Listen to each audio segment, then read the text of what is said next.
Hi, friends. Welcome to Digging Deep, a podcast brought to you by Motivo, where we unearth stories that bring us closer.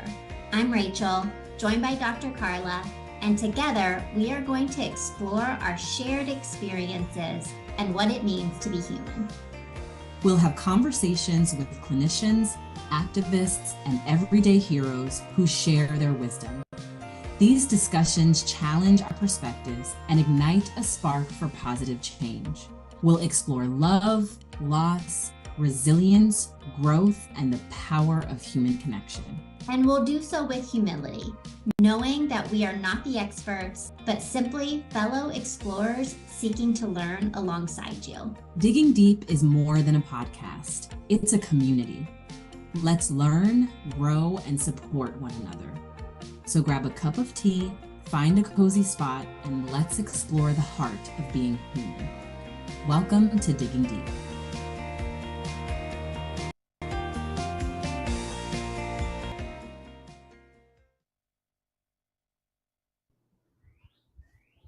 Hi. Aw, look at us. There's three of us. Welcome. You just said, Dr. Carla, Mac is an everyday hero from our little intro. And I'm like, that is so true. Like, Mac is truly one of my heroes. Nah. Not only because of your ability to keep plants alive, but also just because of the way you move and live in the world. Thank you. I think you have such the personality of, like, you know, what we would think an everyday hero is. I was also just reading this book about, like, appreciation and, like, you know, gratitude is what we feel and appreciation is what we show. So when we say you're an everyday hero, you're supposed to say, you're right. Oh, you're right. Yeah. To allow us to show appreciation for the fact that you're a hero. I like it. You can just you'll start saying that, right? You can implement that into your everyday. Me, the Enneagram 9, absolutely. Right. That's so true. Well, thank you, Mac, for agreeing to be our very first guest on Digging Deep. So far, we have done just conversations with me and Dr. Carla. Will continue to do those as well. But like, we want to open it up sometimes to hear from other voices on topics that maybe Dr. Carla and I don't have, direct firsthand experience with. So just as a little introduction, Mac has been working at Motivo. He's actually the longest tenured employee at Motivo outside of me. So what has it been, like 3 years? Yeah, just over 3 years. Just over 3 years. And Mac has done literally every role at Motivo. He has just moved around, got promoted multiple times. He's like my right-hand guy. I would be lost without you. You're never allowed to leave. I hope not. Yes. So he also told me a couple of months ago, it's been a year probably, that he got an opportunity to be in a movie. And I was like, oh my gosh. And he couldn't tell me details for an agonizing 6 months. I was like, what is it? Who's in it? And he was like, it's good, but I can't tell you anything. He signed to secrecy. And then finally we found out that he was a character named Malcolm in the Tom Hanks film, A Man Called Otto. Did you see it, Dr. Carla? You probably did. I did see it. And also I had a friend who was talking about watching it, and she was saying how she loved it. And I just let her go on. And I was like, I know Malcolm, right? And she was like, no, you don't. And I was like, absolutely know Malcolm and work with him. So I want you to be jealous. Mac, how hard was it keeping it from Rachel? Because I can't imagine that she made that for you. No. She is very persistent. So every single one-on-one we would have every single week, she would have a guess. So it was like her game to guess, who the main actor was. And I was like, even if you guess it, I can't really tell you. Wow, so that's so hard. Yeah. But she's pretty. He made the right call, though, because honestly, if he would have told me, I would have immediately called my mom and sister and been like, guess what? You're not allowed to say this to anybody, but I just got this juicy piece of news. Yes, I love it. So questions on that. I'm just curious, Mac, were you already in an actor before A Man Called Otto? I did it, yeah, just for fun. So I did like some, independent films and short films, student films, just kind of, for fun. I had some friends that were like directors or like were in school for film. So, yeah, that was mostly what I did. But I had an agent, and who submitted me for things. But this is by far like a huge step, or the biggest thing that I've ever done. So I love it. acting wise, It You have was an such a good agent. movie. Yeah, What? an agent. You have He an has a agent. SAG card. I have an you know? agent. I don't have a SAG card. I'm SAG Well, just kidding. eligible. You don't have SAG. You're SAG eligible. Yeah, I just haven't joined yet. Same thing. Yeah, Just you to- know. Well, you're such a celebrity in our eyes. Yeah. This is what I was going to say, that when we went out to NatCon, the National Council has a great conference. Like, shout out to our friends there. We love them so much. And we went out to the conference, and it was like the film that was being played on many of the airlines. So we get out there, and people like recognize Mac from it, taking pictures of him. But he was also like in the plane, like next to people who was watching his film, and he didn't say anything. Like, I would have been like, I have an announcement to make. Turn your attention. I am on your screen. Row, see, that's me. And you didn't say a word. Not a word, no. Oh my gosh. That makes you a hero too. Like, you have such humility, and like, you're just, we all like are saying this every week that you are our celebrity. We say this on Slack. We say this in all hands. And you're just like, it's okay. Let's move on. Talk about business. Yeah, he was like, let's move on. I'm like, I would be like, let's stay on this topic. There's nothing else to talk about except for just work. What do you mean? I'm a celebrity. Yeah.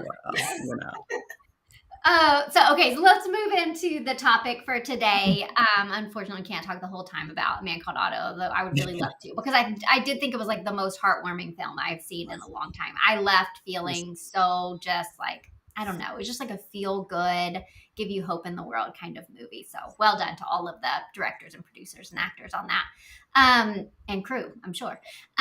So the origin of this, even the title of this, came from a conversation that Mac and I had in early June. Everybody knows, like, June is Pride Month. There's been Happy Pride, like everywhere, rainbow, all of that stuff. And he was saying, that he was just feeling a little like maybe triggered or frustrated by the fact that, like, everybody's saying Happy Pride, but it's not a very happy time for many trans people, across our nation, as well as LGBTQ plus anybody who identifies, with that community, because there are how many? I noted it here: 520 bills across the nation that are targeting LGBTQ plus people.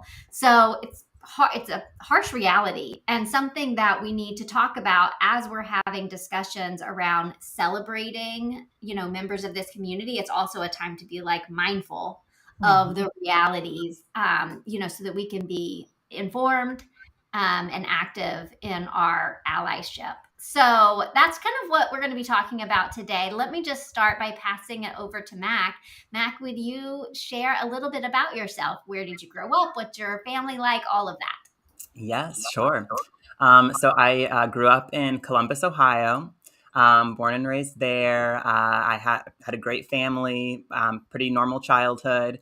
I was involved in like 1,000,005 different extracurriculars, from like basketball to ski club to fishing club to church and vacation Bible school, and track. I was the #1 high jumper in the city, and I did martial arts. I'm a black belt. So like I did all these things. But my main thing was like the performing arts. So I did a lot of music and orchestra and choir and show choir and marching band. And I taught music lessons to 30 kids, was like my first job when I was young, and played live music all around town and did theater. So that was just kind of like my childhood. It was a pretty normal time. I went to. I just want to say that doesn't. All of those skills do not sound normal. That like you could do all of that. Yes, Linda. Like, I'm a black belt, and I've been in all of these plays. And I played with Barbies. That's what I did during my childhood. That was it. So #1 high jumper. Mac is also very tall. I don't know that was something that I would know, and so I assume like high jumper. Of course, you're tall. Oh, yeah. yes. So, normal childhood. It's normal, When I went to college, I moved to Nashville, Tennessee, went to Belmont University and studied the entertainment industry, and then worked in the music industry for a few years after I graduated. And then in 2020, I found Motivo, signed on here, and I've been having a wonderful time. And yeah, here I am. I've done acting along the way. So, yeah. And you, your dad's an LCSW, yes? Yes, he's an LISW in Ohio. Yep. Wow. I think that's really cool that what does your mom do? She is a medical sales rep. So, okay. Yeah. And then you have one brother, is that right? I have one brother. He is also in sales, also a medical sales rep. Yep. Wow. So lots of sales at in the Beta household. Yeah. So you've been very open about your journey as a transgender man. It's something that you talk very openly about, and that you've also just been a great ally for as well. I'm wondering if you would just be willing to share when you realized that you were not the gender you were assigned at birth. Like my earliest memories from childhood are being about 3 or 4. Like my earliest memory is 3 or 4. I was in my parents' guest room because no one ever went in there, and I was sobbing and praying that I would never grow boobs when I got older. Like that was my 3-year-old self. That was the worst thing that I could possibly imagine. And then growing up in my early childhood, I'd be like praying to God every night that I'd wake up as a boy. All kinds of things like that. And so I didn't really understand, puberty was very, very hard for me. Puberty's hard for every single person on the planet. But when you're going through the wrong puberty, that is all the more difficult. So when I was in college, I learned what the word transgender actually meant. And just like by hearing the definition of what transgender meant, I didn't learn that in school. It was not talked about. I didn't see any trans people on TV or anything. So it was like a light bulb went off. And so I did like an insane amount of research. I'm not someone that I do, as you know, Rachel, I'm like an extremely thorough person. I do not just make impulsive decisions. So it was a lot of research, a lot of thought, a lot of therapy went into me coming to the conclusion that I am trans. I have always been trans. And now I had vocabulary to finally describe gender dysphoria and what I had been going through my entire life. So that is kind of that story.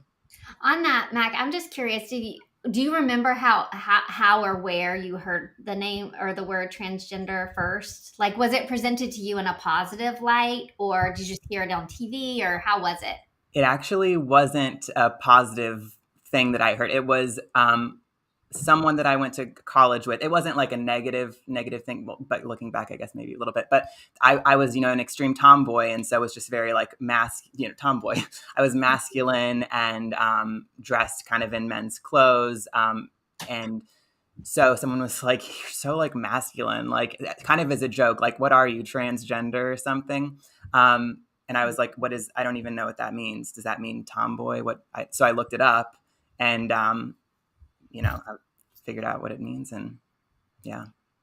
Wow. It's such a powerful statement to say, that you experienced going through the wrong puberty, because as I think about just the human experience of, just puberty in general, but then the experience of the wrong puberty, I've that's just such a powerful way to say it. So, I'm wondering about your support system and, talking, teachers, therapists, parents. What did they get right in how they responded as you were navigating this really hard journey? Yeah, so my family has been really supportive the entire time. When I first came out, they did have questions. They didn't know anything really about being transgender and were kind of confused about it.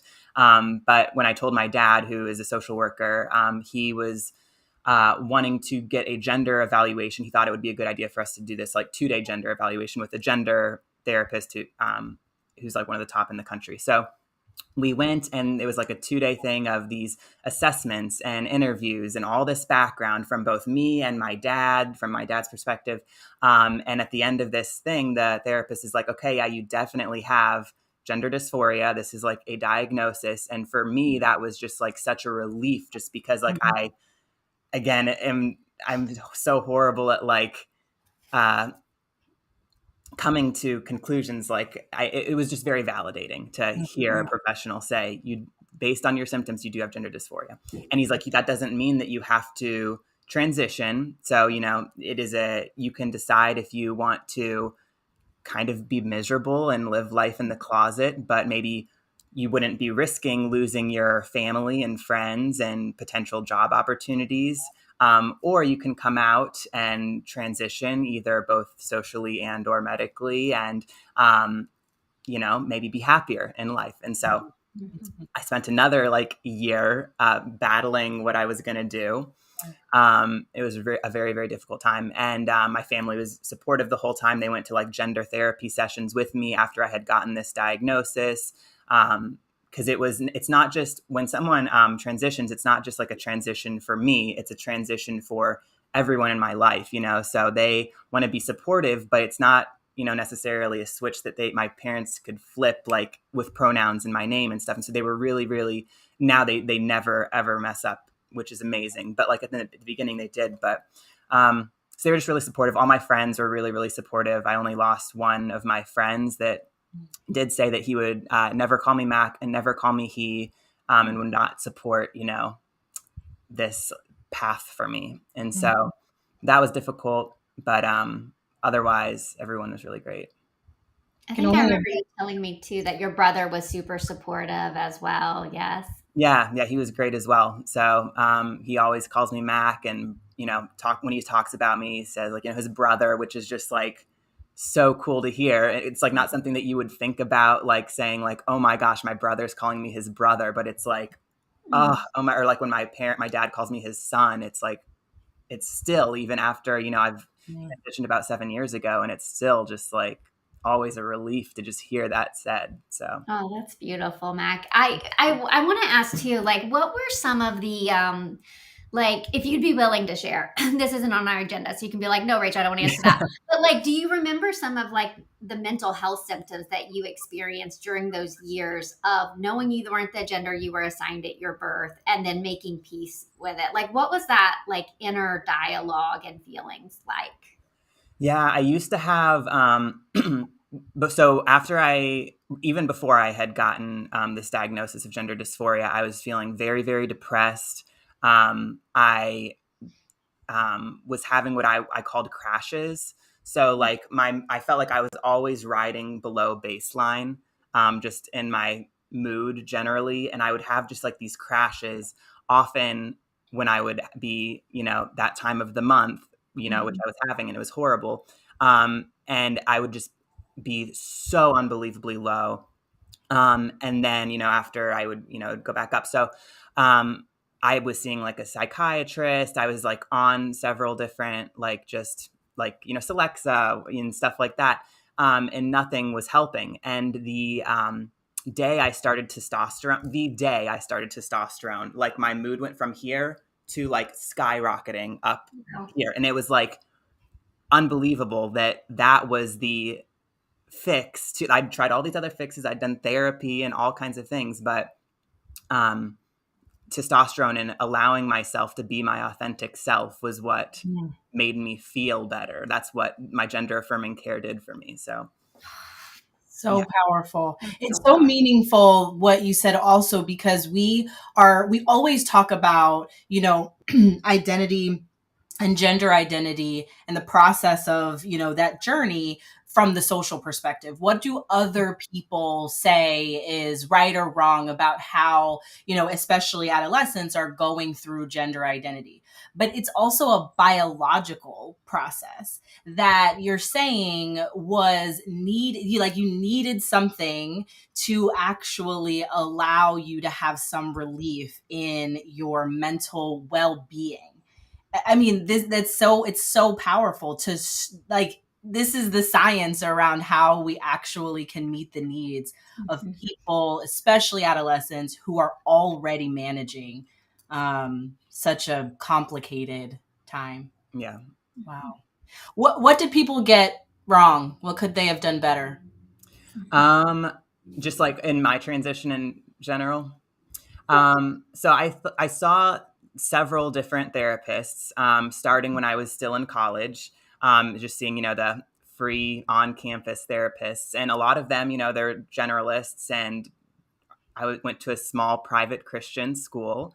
And so helping transgender people was not a specialty of the people that I saw. Sure. Which, not that everyone needs to be a specialist in transgender issues, but when I went there, they didn't ask me my pronouns or what name I wanted to go by. So they would still refer to me as my birth name and she, and talking about me they would say that I was like a woman experiencing these issues. And it was like, they would ask me like, I don't know how to help you. Like, what do you want me to do? And it's like, why are you asking me how to help? Like, I'm coming to you for the help. It's not my job to give you a treatment plan. Like, if you don't know, that's fine, but maybe do a little bit of research or give me a referral to someone else that could help. So that was very counterproductive and kind of harmful to my mental health, making me feel like, okay, even professionals can't help me. And at that time, I didn't know that gender specialists existed, so it was like these therapists who, went to school, they have degrees, they should know, and they say they can't help me. So I am feeling more hopeless. So that was something that they got wrong in my experience. Yeah, I just kind of want to dig a little deeper on that part. I love throwing in the digging a little deeper here. I want to know, there's a lot of clinicians that might listen to this, and many, if someone came to me as a clinician and said, do you specialize in working with trans individuals? I was like, no, I don't. But I think that gender affirming care is something that's available to all clinicians. And so I'm wondering if we can talk a little bit about like, what are some of those, you've already mentioned like using the appropriate pronouns, asking about, what name they want to be referred to, but what are some things that are accessible for, all clinicians? Yeah. So I am pulling up because I wrote 2 years ago, one of the Mondays with Motivo articles about what can clinicians do. And I was like, I feel like I should just repeat those because they were, I thought, decent. Really good. So good. So yeah, one of them is like asking and honoring the name and pronouns that the client uses. And a really helpful way to do that is when you first have any client, no matter if you think that they're trans or not or whatever, saying like, hi, my name's Mac and I use he, him pronouns. Like, what are your name and pronouns or something like that? Just like introducing yourself, because that automatically, as a trans person, that would put me at ease saying, okay, you're asking about pronouns. That makes me believe that you care about what my pronouns actually are. So I think that's really helpful. Even things like in your email signature, I feel like it's very helpful because even when I get responses from any customer support, anybody that I'm emailing outside of even Motivo, it's like when someone has, these are their they, them pronouns. Okay, wow, like this person is going to be affirming of my gender as well. So I think that is one good thing. Another thing is to focus on the needs of the client without pathologizing their identity or their bodies, meaning like not attributing, you're getting bullied in school. Well, maybe it's because you cut your hair short and you're telling people you're trans. Like maybe that's why you're getting bullied. So maybe if you don't do that and try to fit in more, you won't get bullied. So that's not helpful, attributing someone being trans to this is why you're getting bullied and now are depressed. And then avoiding asking like invasive questions about their bodies if the client is not wanting to share, information about their bodies. That should be something obvious. But a lot of people don't understand that, like, if someone is asking you a question, a random person on the street asks a very personal question about your body, you would think that's kind of strange and inappropriate. So it's not appropriate for you to dehumanize a trans person and ask like, do you want to have bottom surgery? Like, tell me about that. What's it like? What's going on in your body right now? And then the other thing is, again, you don't have to be a specialist to have some resources available. So if you have some local resources that you can point a LGBTQ client to, such as like, an LGBTQ center, or maybe you know of a support group that meets for, trans youth or whatever the demographic of your client is, and different like Facebook groups, online communities, things that you can share, books, that would be helpful just to pass along. And again, you don't have to be a specialist in order to say, hey, here's the Trevor Project, like, take a look at that. So Yeah, I think that's actually a good point on like, some people listening to this might not be clinicians. So how could like you be a good friend to someone who's transgender?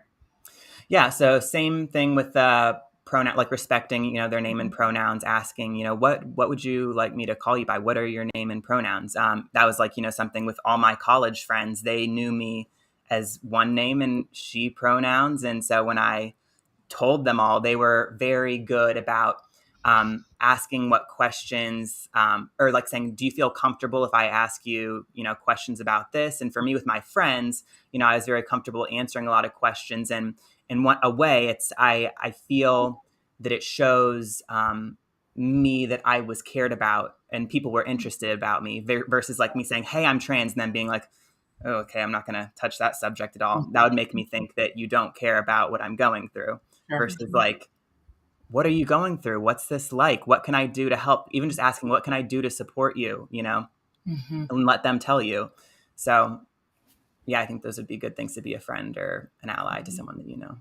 I imagine it's also like showing interest in who you are, right? So even if it's learning, who you are and that it's different than who they thought you were, right? That interest in who you are is such a way to show connection and like care and love for this person, all of who they are as your friend.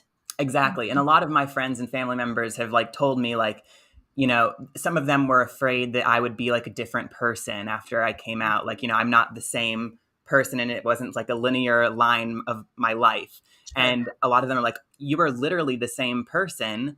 I don't know what I was afraid about. And also you are more happy and joyful in life. And it's like even better to be around you because you're living your like authentic self. And I feel like I know you more versus you having to bottle all of this up inside. So affirming. Yeah, you kind of spoke to this in terms of like how clinicians can like not pathologizing it. It's like, I feel like we've had a history of making the trans individual like the problem, right? Like this is something that lives within you rather than zooming out and seeing it as a societal problem that we as a society need to fix. And that, I want to talk a little bit about this legislation that's leading to even more than that. You would think, you would just think we would be becoming a place that is more accepting and loving of differences. And we're not. It's just like the hard reality. So as I said, 520 anti-LGBTQ plus bills been introduced in state legislature this year only. Not even halfway through the year. Not even halfway through the year. 220 specifically targeting transgender, non-binary people. 70 anti-LGBTQ laws have been enacted. So a lot of these are around gender affirming care for transgender youth, which I would actually love for you to talk a little bit about, Mac, just in terms of the fact that gender affirming care is it has a time limit, right? Like if it doesn't, well, but maybe you can just go ahead and talk about that now. Like there's a need to receive gender affirming care before puberty or as soon as you can, correct? Yeah. For many people, people think that gender affirming care for children is like, doing all these surgeries on children. And most things, especially for children who are prepubescent, are very minor fixes that is going to drastically increase the quality of the child's life, such as maybe they want a haircut or they want to grow their hair out. Maybe they want to wear different clothes. Maybe you call them by a different name and pronouns. Those are very simple things that are easily reversible, that are not irreversible changes. And then in puberty, we have this amazing opportunity for kids that want to take puberty blockers because they and their medical professionals that they, their doctors, their nurses, their therapists, their parents who are guardians have decided, okay, this is the best course of action. So puberty blockers, that delays puberty and again is reversible. If you go off of puberty blockers, maybe you're 18 and you're like, oh, maybe I'm not transgender, which is a very, very small percent of people that detransition. You can go off of puberty blockers. But if you are forced to go through puberty, that is such an emotional negative toll on the child. And are things that then you have to get potentially, if you want, not everyone wants to have surgeries or go on hormones, but I had to have top surgery because my chest was such a insane amount of dysphoria for me. And so it was like a thing that I had to pay out of pocket, almost like $8,000, to get top surgery to make myself be able to not want to throw up when I took a shower, so, yeah, it's just, I think that the main point is that a child's healthcare is not a politician's decision. Should be decided upon with the child and their guardians and their medical, professionals. That's it. It's no one else's business besides that. And it should be available as an option in order to help people. Yeah. I think even, gender affirmation and affirming gender identity, it is like, it takes a parent, like just rethinking where gender came from and how we actually feed into, decisions that, are actually a child's and again, their parents to kind of make led by the child. I think even, as we think about like, buying clothes for our children and allowing them choice, right? Or the way we respond when something that is developmentally appropriate, like a 3-year-old calling someone a she or a he, or, calling themselves, I'm a boy, I'm a girl. Like the way we respond to that is like, it has such a lasting effect that if you just keep things open like you would everything else, it can make all the difference no matter who your child is. Absolutely. And especially if your child is someone who begins a transition at any point in their life. Agreed. And I can't also, to Mac's point too, I can't see the harm in it, right? Like we push kids to make decisions about lots of things. We tell them like, what are you going to be when you grow up? Like long before they're going to know what they want to be when they grow up, and I think leaving it open like that and allowing the child to discover and tell you eventually like who they are in lots of different ways. I really love your point, Mac, around the irreversible nature of like most of the things, because I think that is, people who are kind of fall more on a more conservative side of this are like, well, what if it changes and I don't want to do, and I feel like your point around like, first of all, that's really fucking rare. Second of all, like, there's no harm in just like, accepting what your child, believing what your child is telling you. There's harm in like not doing that, right? Yeah. Yeah, absolutely. On the idea of these, what the voters have to say about this. The article also mentions that 68% of voters, and that's 72% of Democrats, 65% of independents, and 55% of Republicans think that this LGBTQ plus bill, anti-LGBTQ plus legislation is too far reaching and it's politically motivated, which I think is interesting. So over to you, Mac, with a question of, you live in a state that has introduced a number of these anti-trans bills. It's why I'm trying to get you to move to where I live. So I'm just wondering, how has that impacted you on a human level? Yeah. So in Tennessee, the past year or so that they've been really pushing all of this anti-trans legislation and rhetoric, everything for me has just felt extremely heavy.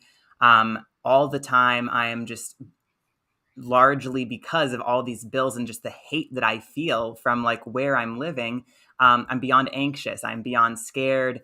I'm beyond heartbroken that, you know, just a group of certain people and people that hold the highest offices, you know, in our state and all around the country are pushing such hate and like hate me, or saying at least that they hate me so much and want to take away my rights. That's really, really difficult for me. And I've gotten to the point where I'm not just like thinking about leaving the state. I'm thinking about my like emergency evacuation from the state in the chance that they would get rid of my health care like they did for everyone, adults in Missouri. It was like illegal for doctors to prescribe, you know, hormones. So I would have to literally leave to get hormones.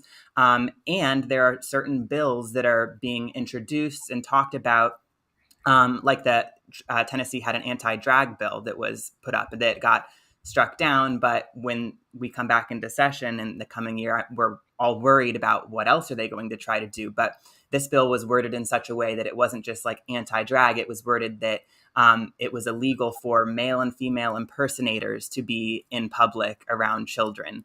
And it was so vague that it was targeting, you know, trans people walking down the street could be seen if somebody says, oh, this is a male impersonator talking about me, for instance, that could be considered illegal. And, you know, there were legal consequences for that. So that's really, really scary for my existence to be considered illegal.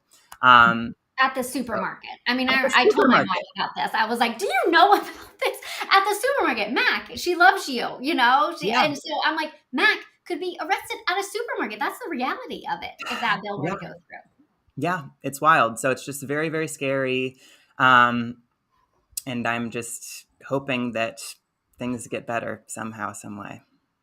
You know, I mean, even to the point of, you know, you and I have one-to-one meetings every week as part of Motivo. And I have seen you come in so much this year with that heaviness of like your worth and value and your humanity is being targeted, you know? And it's, as someone who cares about you, like it's a very hard thing to see, you know, and zoom out and think about the hundreds and thousands of lives that feel exactly the way that you do. It's awful. Yeah.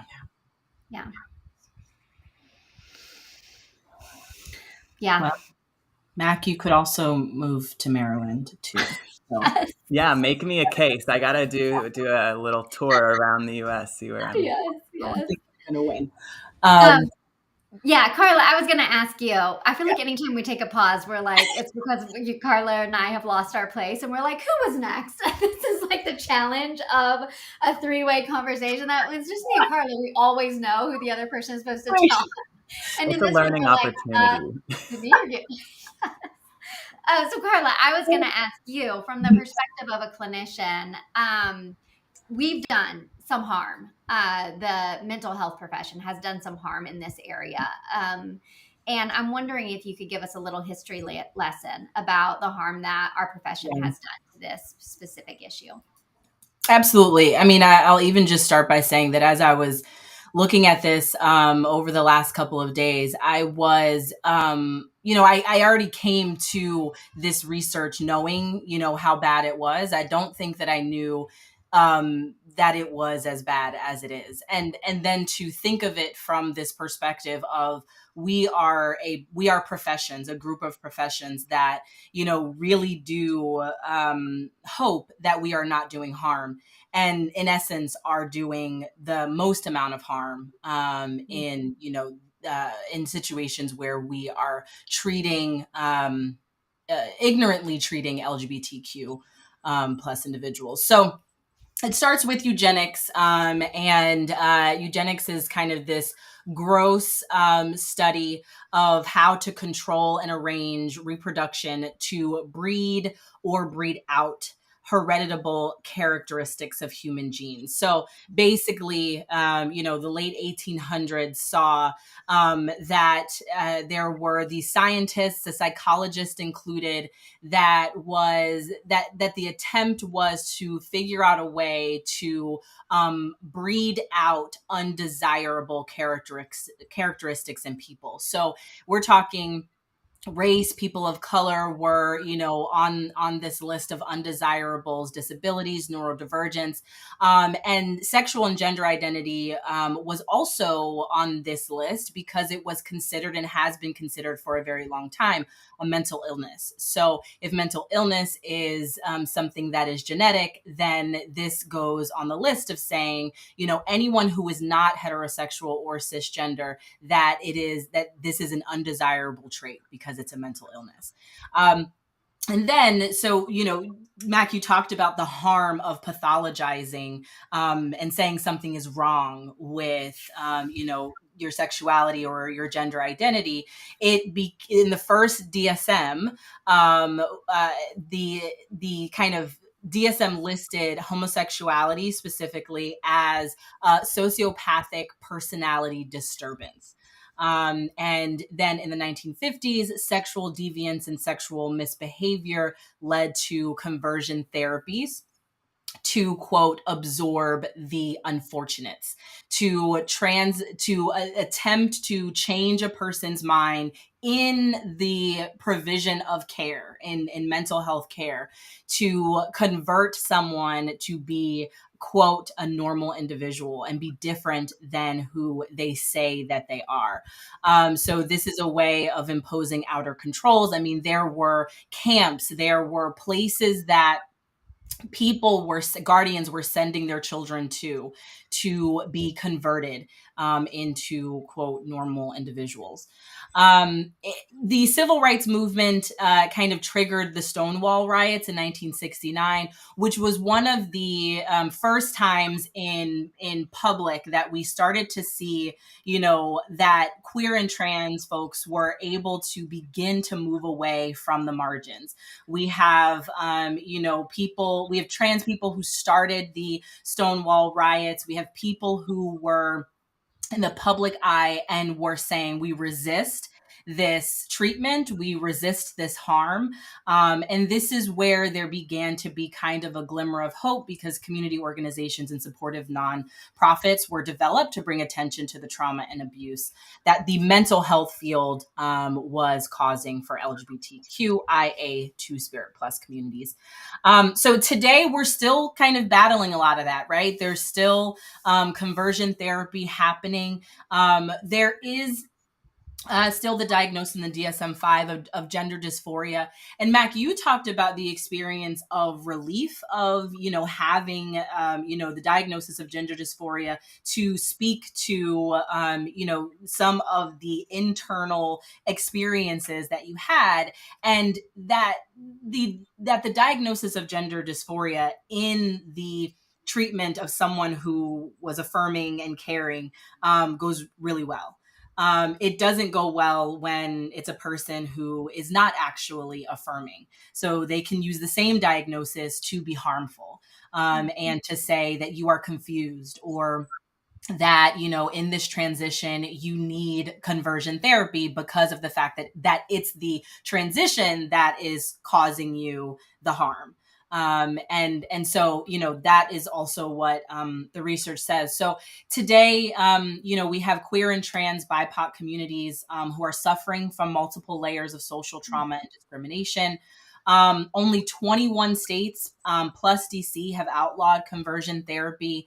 5 have partial bans against stopping conversion therapy. So 5 states have said, 5 have had partial bans. 4 have said you cannot actually ban conversion therapy. So there are states who have specifically taken their time to say you cannot ban it. And then 20 that have no laws or policies, equating to about 24 states that have no protections for mental health care professionals who are doing straight up harm.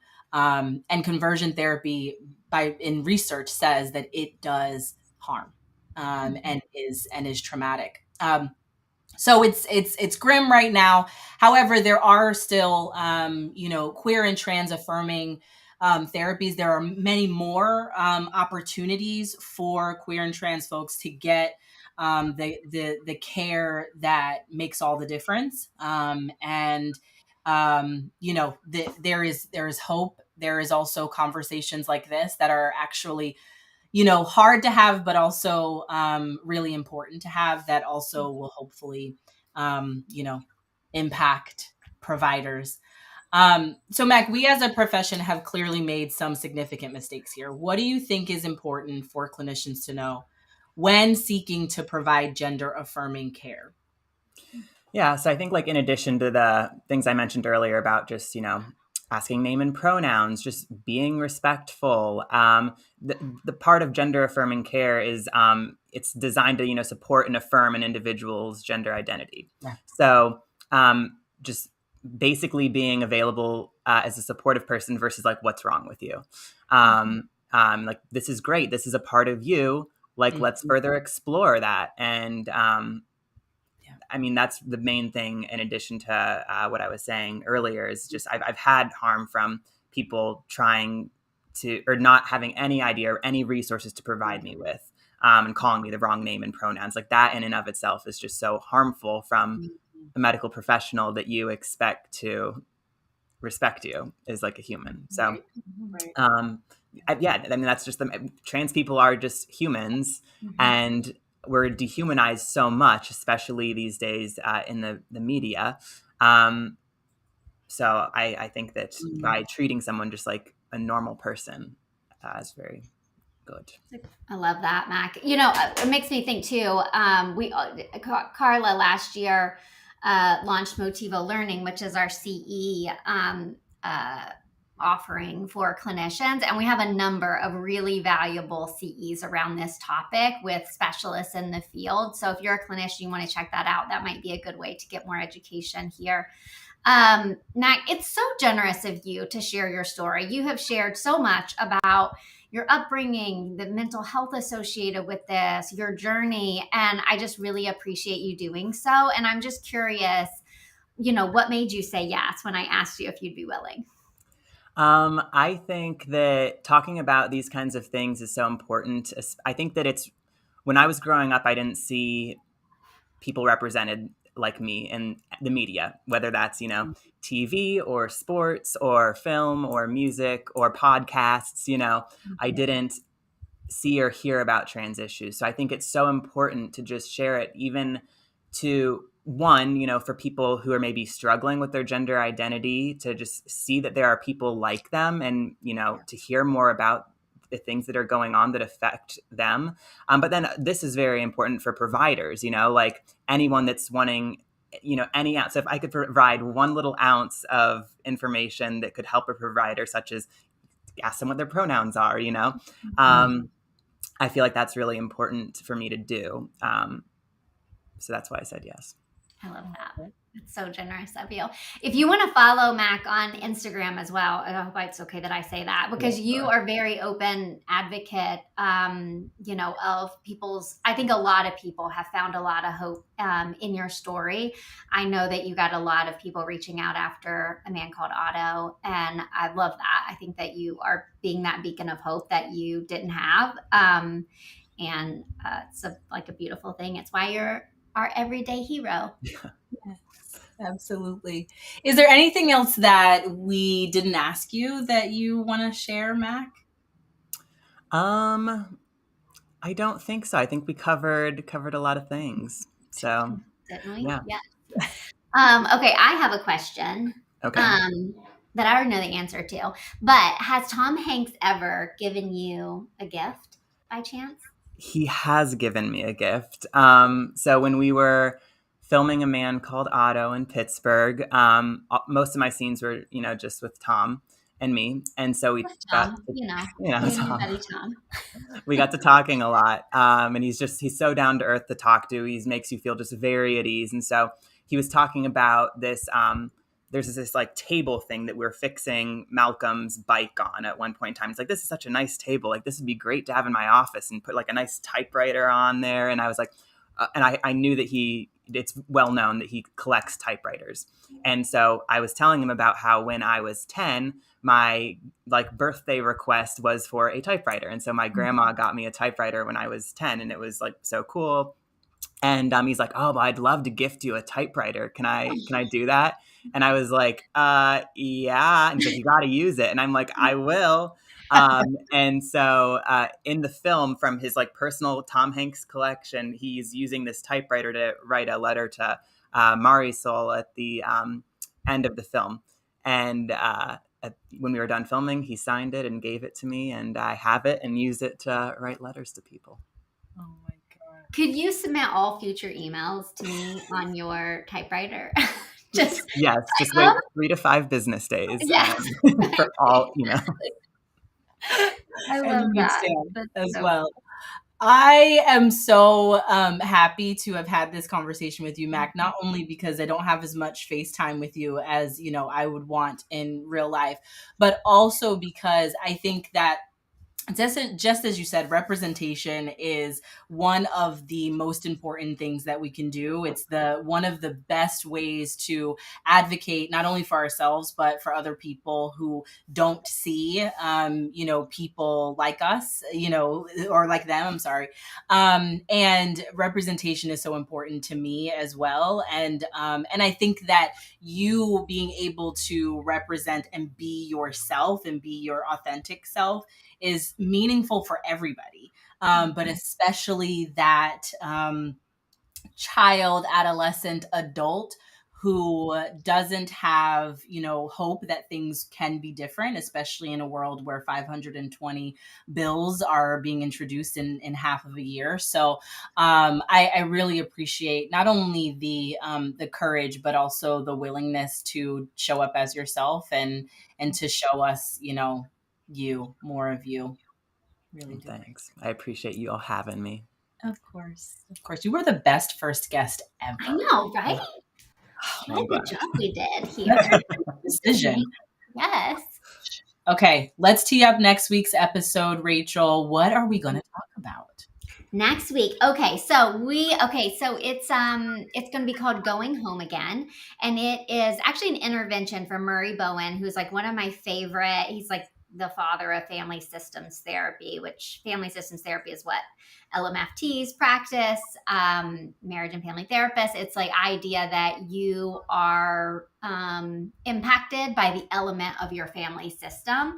And I love a lot of what he has to say. So he had this intervention he would tell patients sometime called Going Home Again, where he would prescribe them to go back to their family of origin and see if they were still playing the family roles that they did when they were a child, and to just notice it and kind of coming back and report back. So we're going to talk a little bit about that. It's good and timely for me because I'm going to be spending time with my brother this next weekend. And he's probably the person that more than anybody else in my life, I go right back into like little sister, please like me, big brother kind of way of interacting. Yeah. And so I think it'll be interesting. What do you think, Dr. Carlin? I think so too. Moving back to Maryland after 17 years in Georgia and 700 miles away from my family has been an adjustment, to say the least, an adjustment that I was not prepared for. So can't wait to talk more about it. I also want to mention that the podcast is on Apple and Spotify and Stitcher, and you can also watch this wonderful video on YouTube and LinkedIn. We thank you so much for listening and for being a part of this conversation. Thanks again, Mac. Yeah, thank you, Mac. Thank you. Awesome. Bye, everybody. Bye.